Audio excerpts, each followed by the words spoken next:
3.4. Algunas tareas de memoria de trabajo. En este capítulo se mencionan algunas tareas de memoria de trabajo y a modo de ilustración, algo más detallada, se describen dos tareas tradicionales que requieren tanto la memoria a corto plazo como la memoria de trabajo, que sería la prueba de amplitud de dígitos y tarea de Corsi, y la tarea de N-Backtask, que requiere actualización de contenidos con una carga atencional importante, por lo que cumple con la propia definición de la memoria de trabajo tal como Baddeley la entiende. ¿Vale? Entonces, la prueba de dígitos, de amplitud de dígitos y la tarea de Corsi requieren la memoria a corto plazo y la memoria de trabajo. Y por otro lado, requiere actualización de contenidos con una carga atencional importante, la tarea de N-Backtask. Vale, pues vamos con ello en primer lugar con la prueba de amplitud de dígitos. El experimentador lee una serie numérica a una velocidad aproximada de 1 dígito por segundo. El participante, en la primera parte de la prueba, debe repetir la secuencia de números en el mismo orden que se le presenta, dígitos directos, y en la segunda parte de la prueba debe repetir la secuencia en el orden inverso a su presentación, que son los dígitos indirectos. Las series numéricas van incrementando su longitud en 1 dígito más cada vez. La versión directa se considera una medida de la eficacia de la memoria a corto plazo y el rango normal de ejecución es de 7 más menos 2 dígitos. La versión indirecta, que es la tarea de los dígitos inversos, implica una mayor carga de memoria de trabajo y suele ser más sensible a cualquier tipo de daño cerebral. Una versión de esta tarea está incluida en la escala de inteligencia de Wechsler, tanto en su versión para adultos, la WISE, como en su versión infanto-juvenil, que es la WISC. La tarea de bloques de Corsi se emplea para evaluar la memoria de trabajo de tipo visoespacial, desarrollada por Corsi en su tesis doctoral. Tenía por objetivo estudiar las disociaciones entre los déficits de memoria verbal y visoespacial observados en pacientes con resecciones del lóbulo temporal izquierdo y derecho respectivamente. ¿Vale? Entonces el lóbulo temporal izquierdo, cuando había una resección, se veía un déficit en la memoria verbal, y si era en el lóbulo temporal derecho, se veía el déficit visoespacial. ¿Vale? Las tareas de cubos de Corsi o Black Tapping Test nació como una contraparte visoespacial de las tareas de memoria verbal inmediata, como la tarea de amplitud de dígitos. El dispositivo original consiste en 9 cubos colocados de forma irregular en un tablero de madera de unos 23 por 28 centímetros. En el tablero tradicional de administración, en el lado del experimentador, los cubos están numerados para que pueda identificar los cubos o tocarlos con el dedo para generar una secuencia que el paciente deberá reproducir a un ritmo de 1 cubo por segundo. La tarea empieza señalando con el dedo 2 cubos y va aumentando progresivamente hasta un máximo de 9. Se han realizado varias modificaciones en el diseño de la prueba, el número, el tamaño, la colocación de cubos, el ritmo de administración, las secuencias, el orden de señalamiento de cubos y métodos de clasificación. Ahora vamos con la tarea NBAC. En esta tarea se presentan secuencias de estímulos, 1 a 1, a una velocidad de 1 o 2 por segundo, y el participante debe indicar si coincide o no con el mostrado n pasos antes. El factor n añade complejidad cuanto mayor sea, ya que demanda almacenamiento y actualización de n estímulos, por lo que se considera una buena tarea para medir el funcionamiento del ejecutivo central de la memoria de trabajo o las funciones ejecutivas en general. En su versión visoespacial, esta tarea se presenta utilizando una rejilla de 3×3 normalmente, y la persona deberá indicar si el estímulo se presentó en la misma posición que n pasos antes. 3.5. Diferencias individuales en memoria de trabajo y posibles beneficios del entrenamiento. Daneman y Carpenter, en 1980, fueron de los primeros autores en investigar sobre las diferencias interindividuales. Se interesaron por la relación existente entre la memoria de trabajo y la comprensión del lenguaje. Diseñaron para ello Una tarea en la que las personas debían leer en alto una secuencia de frases mientras recordaban la última palabra de cada frase. La idea subyacente a esta tarea era que lo que define la memoria de trabajo es la combinación del mantenimiento y procesamiento de la información. La amplitud es de 2 a 4 frases. Las autoras demostraron que el rendimiento podía predecir la capacidad de comprensión lectora. Cowan y colaboradores pidieron a sus participantes que repitieran una secuencia de dígitos presentados en uno de los oídos mientras ignoraban los mensajes del otro. Sin que lo supieran, su nombre aparecía en la secuencia que debían ignorar. Los resultados mostraron que los participantes con amplitud de memoria más baja habían detectado su nombre con más probabilidad, a pesar de las instrucciones de ignorar la secuencia, probablemente porque no lograban ignorar el material irrelevante, como lo predice la teoría de Engel. Otros estudios han mostrado también que la capacidad de la memoria de trabajo puede predecir la calidad de la redacción, la calidad en la toma de apuntes, el rendimiento en tareas de programación Pascal, la inteligencia fluida, tareas de flancos o de escucha dicótica e incluso reglas de distanciamiento social durante la pandemia por el COVID-19. Respecto a estudios sobre cómo entrenar y mejorar la memoria de trabajo, existen varios programas de entrenamiento de la misma. Torkel y Klimberg desarrolló el programa de entrenamiento llamado COSME-TM. El formato es parecido al de un videojuego y se anima a los participantes a que mejoren su rendimiento en sesiones regulares. Algunos trabajos utilizados en este programa se han llevado a cabo con niños con poca memoria de trabajo, por ejemplo, los niños con TDA. En los primeros trabajos, Klimberg y colaboradores observaron una clara mejora en la ejecución del grupo entrenado comparado con el grupo control. Esta memoria se extendía a otros test de memoria de trabajo y el test de matices de Raven. Gazerkor y colaboradores, en un trabajo reciente utilizando el programa de COSME-TM con el objetivo de caracterizar los aspectos de la tarea que permitirán la transferencia de los beneficios del entrenamiento dentro de la memoria de trabajo, propusieron que la transferencia ocurre principalmente cuando el entrenamiento conduce a la adquisición de una nueva habilidad cognitiva compleja que se pueda aplicar a una actividad no entrenada. ¿Vale? Entonces, esa transferencia de los beneficios principalmente ocurre cuando se adquiere una nueva habilidad cognitiva compleja, ¿vale? Que se pueda aplicar a una actividad que no haya sido entrenada. Conceptualizan este aprendizaje como un desarrollo de rutinas cognitivas, que lo que hacen es coordinar la ejecución de los procesos necesarios para poder realizar así una tarea desconocida. Para el entrenamiento en actividades más automatizadas, al no requerir una nueva rutina, hay menor margen de transferencia aunque las tareas sean muy similares. Varios estudios han mostrado cambios cerebrales asociados al entrenamiento de la memoria de trabajo, cambios en la actividad de la corteza prefrontal y ganglios basales o un incremento en la plasticidad del receptor dopaminérgico D1.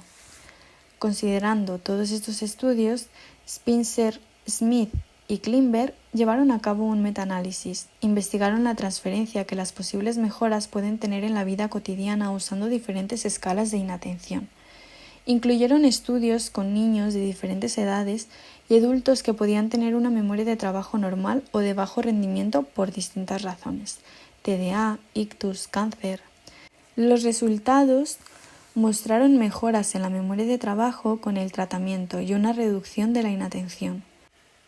Este metaanálisis mostraba cierta capacidad de generalización a la vida cotidiana, pero la variable analizada era la inatención, medida subjetivamente por una escala. Sin embargo, los estudios parecen mostrar que a pesar de las mejoras en la memoria de trabajo entrenadas, que son las tareas de transferencia cercana, es difícil obtener una transferencia a otras tareas de la vida diaria, que son las tareas de transferencia lejana. Varias revisiones y metaanálisis han valorado estas y otras limitaciones del entrenamiento de la memoria de trabajo. Shipstead y colaboradores, en 2012, identificaron problemas metodológicos en muchos de los estudios realizados. Además, cuestionaban el grado de generalización de los mismos. Melville-Bark y Hulme en 2013, en un metaanálisis pusieron de manifiesto que los beneficios entrenados de la memoria de trabajo no se mantenían en el tiempo y no existía generalización a pruebas ajenas al laboratorio. Reddick et al. En 2015, Sala y Gobet en 2020 y Simons en 2016 obtuvieron conclusiones similares a las anteriores. Las intervenciones mejoran el rendimiento en tareas entrenadas, pero sin gran repercusión en las tareas de transferencia cercana, que son aquellas tareas que requieren procesos similares a los de las tareas entrenadas, y aún menos repercusión en las tareas de transferencia lejana, que son aquellas tareas que requieren procesos diferentes a los de las tareas entrenadas. En el último metaanálisis publicado hasta la fecha, Melville-Barr y colaboradores en 2016 examinaron la transferencia de los efectos de entrenamiento obtenidos en las tareas de memoria de trabajo. Los resultados mostraron que inmediatamente después del entrenamiento hubo mejoras en las medidas de transferencia intermedia, la memoria de trabajo verbal y visoespacial. Para las tareas de transferencia lejana no hubo pruebas convincentes de mejoras fiables en el grupo de entrenamiento comparado con el grupo control. Los autores concluyeron que los programas de entrenamiento de la memoria de trabajo parecen producir efectos específicos a corto plazo, pero no se generalizan a medidas de habilidades cognitivas del mundo real. A pesar de esta limitación, Baddeley indica que este es un problema común en muchas áreas de psicología y rehabilitación médica, y que para que la generalización ocurra es necesario que el terapeuta o entrenador cree un puente entre la clínica y el mundo exterior. 3.6. Cambios en la memoria de trabajo a lo largo del ciclo vital. La memoria de trabajo mejora durante la niñez y empeora durante el envejecimiento. Sabemos que la cantidad de información que podemos almacenar en memoria de trabajo aumenta con la edad. Existe evidencia de que no empezamos a repasar el material que tenemos que recordar hasta los 6 años aproximadamente. Muchas investigaciones sugieren que los cambios en el funcionamiento de la memoria de trabajo a lo largo del ciclo vital son la causa de las diferencias en muchas otras tareas. Por ejemplo, mejoras en la memoria de trabajo con la edad pueden presentarse como mejoras en tareas de comprensión lectora o cálculo aritmético. Factores determinantes de las diferencias en la memoria de trabajo asociadas a la edad. Tenemos 2 puntos. El primer punto nos dice que los diferentes mecanismos de control o de velocidad que actúan para gestionar la cabida de información en la memoria de trabajo. Una de las variables que explican las diferencias asociadas con la edad en la memoria de trabajo son los cambios en la velocidad del procesamiento a diferentes niveles. Los tiempos de reacción, como medida básica del funcionamiento cognitivo, combinan con la edad. Se acortan durante el desarrollo cognitivo y se alargan durante el envejecimiento. En uno de los principales estudios investigando el bucle fonológico en niños de 8, 10 y 12 años, Nicholson mostró que la cantidad de palabras que los niños podían retener estaba relacionada con la rapidez de lectura. Case et al. En 1982 también observaron que la cantidad de palabras que podían mantenerse en la memoria de trabajo estaba relacionada con la velocidad de repetición en niños de 3 a 6 años. Hulme y Tordov en 1989 observaron una relación similar en niños de 4 a 10 años. Muchos trabajos han mostrado cómo cambios en la velocidad de procesamiento, incluso medida de forma básica, son determinantes en los cambios evolutivos de la memoria de trabajo. Varios estudios han revelado que si se controla esta variable mediante métodos estadísticos, por ejemplo, ecuaciones estructurales o análisis de covarianza, las diferencias debidas a la edad en tareas de memoria de trabajo disminuyen o incluso desaparecen. El segundo punto de estos factores determinantes de las diferencias en la memoria de trabajo asociadas a la edad son los cambios en la capacidad de la memoria de trabajo en sí, la cantidad de información que puede mantenerse activa.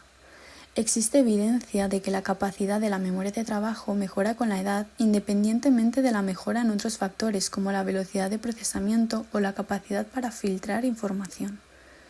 Cowan et al. Llevaron a cabo estudios en niños de primaria. La tarea era recordar si unos triángulos o círculos, que era el estímulo diana, habían aparecido anteriormente. Los estímulos diana aparecían junto a otras figuras a las que no había que prestar atención, que eran los distractores, por lo que era necesario hacer un filtrado para distinguirlos. Para que la tarea fuera interesante, se les dijo que las formas de colores representaban niños en aulas, y ellos debían indicar con un clic del ratón cuál era el lugar del niño cuando aparecía el estímulo diana. Los resultados mostraron que ni la velocidad de repetición ni de codificación, ni la capacidad de filtrar el estímulo entre los distractores podían explicar las diferencias de edad a la hora de reconocer el estímulo. Por otra parte, la investigación ha puesto de manifiesto que los procesos más sensibles al paso del tiempo son los que dependen del ejecutivo central, más que los que dependen de la velocidad de recapitulación articulatoria o del mero almacenamiento. Una de las teorías más influyentes postula que el factor determinante que cambia con la edad es el conjunto de mecanismos que controlan el acceso y recuperación de la información de la memoria de trabajo. En el ámbito del envejecimiento, Hasher y Zacks en 1988 consideran que los mecanismos de inhibición son los responsables de la reducción de la memoria de trabajo en personas mayores. ¿Vale? Los mecanismos de inhibición. A medida que envejecemos, iríamos perdiendo la capacidad de seleccionar o filtrar, inhibir, la información relevante, sobresaturando la memoria de trabajo con informaciones irrelevantes, dando lugar a una situación de interferencia excesiva, y así, funcionalmente, se reduciría nuestra capacidad de la memoria de trabajo. En versiones más recientes, Hasher y Zacks han precisado que los mecanismos inhibitorios tienen 3 funciones que determinan qué contenidos se mantienen. La primera función es de acceso, es decir, evita que la información irrelevante acceda a la memoria de trabajo. La segunda función de borrado, es decir, la capacidad para borrar información no relevante. La variabilidad observada en esta función juega un papel fundamental en la variabilidad de la capacidad de la memoria de trabajo. May y colaboradores observaron cómo esta capacidad se veía afectada en personas mayores por su dificultad en controlar la interferencia proactiva. La tercera función de estos mecanismos inhibitorios es de restricción, mecanismo que controla las respuestas dominantes. Se encargaría de prevenir la producción de respuestas dominantes que no son apropiadas para la tarea, como puede evaluarse en tareas de, en primer lugar, Butler et al. Mostraron que las personas mayores cometían más errores cuando tenían que dirigir su mirada hacia la dirección contraria de donde indicaba el estímulo pista, que son tareas de antisacadas. Y en segundo lugar, Andrés y colaboradores mostraron que éstas también cometían más errores en las tareas de STOP y Stop Signal Task, ambas requiriendo un control atencional consciente de las respuestas dominantes. ¿Vale? Entonces, haciendo un mini resumen, las 3 funciones de los mecanismos inhibitorios son de acceso, de borrado y de restricción. En general, Hasher y colaboradores consideran que las diferencias individuales reflejan diferencias en el funcionamiento ejecutivo de las personas, especialmente en mecanismos inhibitorios. Su enfoque se asemeja al de Engel, que también otorga un valor fundamental a la interdependencia entre memoria de trabajo, control atencional e inhibición. Desde una perspectiva más analítica y basándonos en el modelo multicomponente de la memoria de trabajo, no parecen existir grandes diferencias debidas a la edad en el bucle fonológico.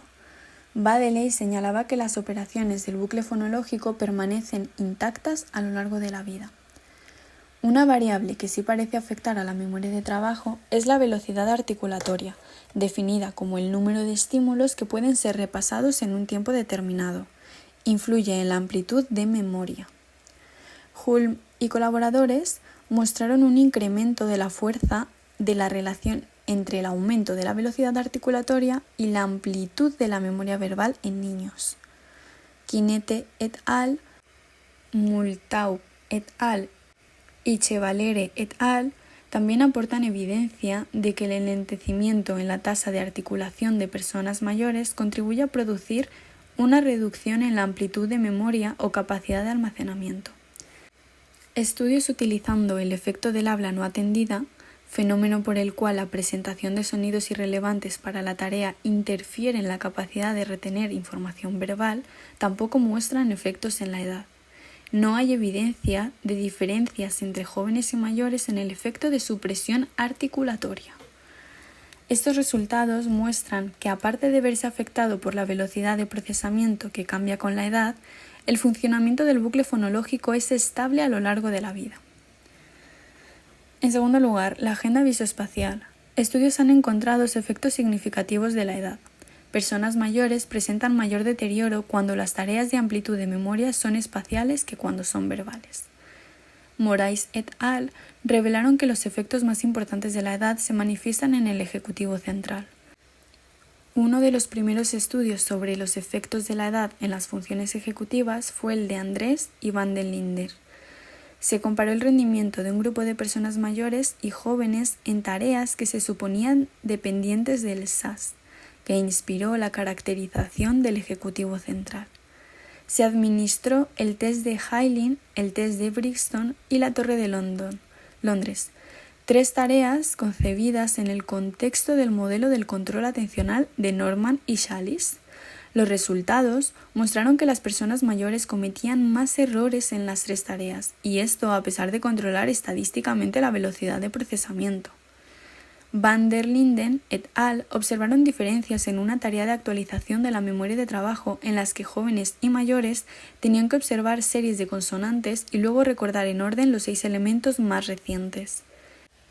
Beni y Paladino confirmaron la existencia de estas diferencias en el proceso de actualización, asociadas al envejecimiento.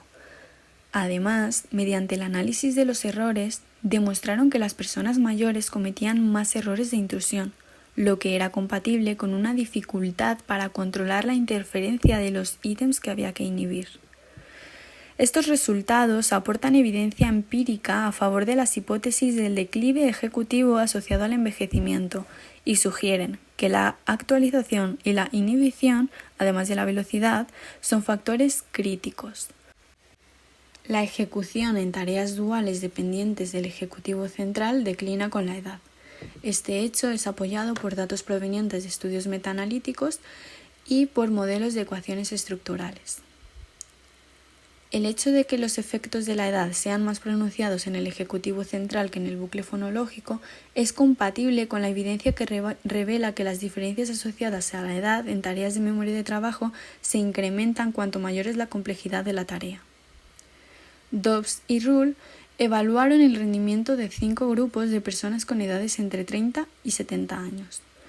Encontraron pequeñas diferencias en las tareas de amplitud de dígitos y la edad no predijo su rendimiento. Sin embargo, en tareas que requerían simultáneamente almacenamiento y procesamiento de la información, como tareas de la NPAC, el efecto de la edad fue pronunciado. Concluyen que el envejecimiento es más perjudicial para los componentes de procesamiento ejecutivo de la información que para el simple almacenamiento. Estos resultados fueron confirmados por Babcock y Salthouse en 1990 en un metaanálisis.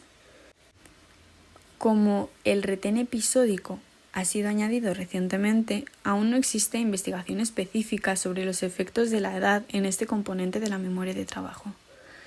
En conclusión, existen varios factores que influyen en el desarrollo y reducción de la memoria de trabajo. Los factores que explican gran parte de las diferencias asociadas a la edad son los relacionados con el ejecutivo central, sus componentes atencionales, inhibición, coordinación, actualización, etc. El registro visoespacial también ha mostrado cambios evolutivos.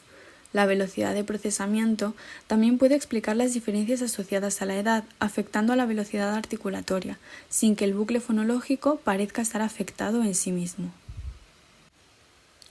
3.7. Trastornos que afectan a la memoria de trabajo. La memoria de trabajo es una función muy sensible al daño cerebral. Su déficit puede observarse en trastornos del neurodesarrollo, como la dislexia o el TDA, trastornos neuropsicológicos, como traumatismo cranoencefálico, ictus, etc. Enfermedades neurodegenerativas, como el Alzheimer, demencia frontotemporal, etc. Respecto a los trastornos del neurodesarrollo, La evidencia científica confirma deficiencias en la memoria de trabajo en el caso de TDA y dislexia. El TDA. Niños con ese trastorno pueden exhibir déficits importantes en la memoria de trabajo, siendo especialmente marcados cuando las demandas ejecutivas son exigentes. Kofler et al. En 2020 administraron a una muestra de 172 niños múltiples pruebas de la memoria de trabajo para evaluar el ejecutivo central, la memoria fonológica y la memoria visoespacial, y los resultados mostraron que el TDA se asociaba con deficiencia de gran magnitud en el ejecutivo central. Se asociaba también con un deterioro único, aunque más pequeño, en la memoria visoespacial, y no se vinculaba con los déficits fonológicos. Estos hallazgos proporcionan una fuerte evidencia de que el TDA está asociado con marcados déficits del ejecutivo central en la memoria de trabajo y que covarían con su presentación de síntomas conductuales en todos los entornos. En cuanto a la dislexia, es una dificultad para percibir, comprender y reproducir los símbolos de la lengua escrita, con repercusiones para el aprendizaje en la lectura, escritura, ortografía y que puede tener consecuencias en la etapa escolar. Dentro de los diferentes perfiles de dislexia puede haber diferentes afectaciones en la memoria de trabajo. En cuanto a los problemas asociados con el bucle fonológico en la dislexia, Nicholson et al. Señalan una menor velocidad o fluidez articulatoria que limita la rapidez de lectura y comprensión. El segundo gran factor que se ha descrito es un peor funcionamiento del ejecutivo central. Wang y Watercol mostraron que los niños con dislexia presentaban peores habilidades para coordinar dos tareas cognitivas incluso después de controlar el dominio relevante de la memoria a corto plazo. La función visoespacial ha recibido relativamente poca atención, pero resultados indican que, a diferencia del dominio verbal, los disléxicos no muestran deterioro en las habilidades visoespaciales de la memoria de trabajo. Respecto a trastornos neuropsicológicos, el daño cerebral adquirido en adultos, por ejemplo, traumatismos cráneoencefálicos por accidente de trabajo, donde el daño suele ser frontal, se acompañan de dificultades de la memoria de trabajo, atribuyéndose a un trastorno ejecutivo. A nivel de las enfermedades neurodegenerativas, por ejemplo el Alzheimer, Baddeley y colaboradores exploraron la hipótesis de que esos pacientes están particularmente deteriorados en el funcionamiento del ejecutivo central. Mostraron que cuando se requiere que realicen dos tareas concurrentes a la vez, se ven particularmente afectados, incluso cuando el nivel de desempeño de las tareas individuales se equipara con el de los controles de la misma edad. Siguieron a los mismos pacientes, a los que tenían Alzheimer y los controles, y tras 6 y 12 meses replicaron los resultados longitudinalmente, confirmando que el deterioro progresivo en el desempeño que muestran los pacientes con Alzheimer es una función de si se requiere el desempeño de una tarea simple o doble y no tanto de la dificultad de la tarea simple. También se ha estudiado el bucle fonológico, mostrando efectos de similitud fonológica y de longitud de palabra normales en estos pacientes, sugiriendo que éste funciona con normalidad y descartando la posibilidad de que un déficit de este componente contribuya al déficit de la memoria de trabajo en estos pacientes. 3.8. Neurociencia cognitiva de la memoria de trabajo.